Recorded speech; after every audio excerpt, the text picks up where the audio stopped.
Team India ఆటగాళ్లు విదేశీ టూర్లకు వెళ్లిన సమయంలో ఫ్యామిలీస్తో వెళ్లకూడదనే రూల్ను బీసీసీఐ కొత్తగా తీసుకొచ్చింది. ముఖ్యంగా ఆస్ట్రేలియాలో జరిగిన బోర్డర్ గవాస్కర్ ట్రోఫీలో టీమిండియా పేలవ ప్రదర్శన తర్వాత బీసీసీఐ ఈ నిర్ణయం తీసుకుంది.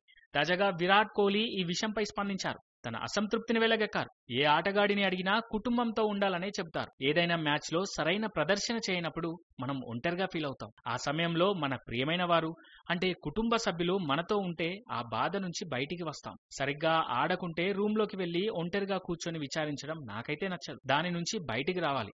అలా రావాలంటే మనతో కుటుంబ సభ్యులు ఉండాలి. మనం మ్యాచ్ లో మన 100% ఎఫర్ట్ ఇచ్చామా లేదా అనేది ముఖ్యం. అలా ఇచ్చిన తర్వాత మనం మన జీవితంలోకి తిరిగి రావాలి అని కోహ్లీ వెల్లడించారు. ఇది బీసీసీఐ తీసుకొచ్చిన తాజా రూల్ పై కోహ్లీ బహిరంగంగానే అసంతృప్తి వ్యక్తం చేసినట్లు ఉంది. కోహ్లీ లాంటి దిగ్గజ క్రికెటర్ ఇలా అనడంతో బీసీసీఐ కూడా ఈ రూల్ విషయంలో పునరాలోచించే అవకాశం ఉన్నట్లు సమాచారం. కోహ్లీ చెప్పిన దాంట్లో కూడా న్యాయం ఉందని భావిస్తూ ఈ రూల్స్ సడలింపుపై త్వరలోనే నిర్ణయం తీసుకునే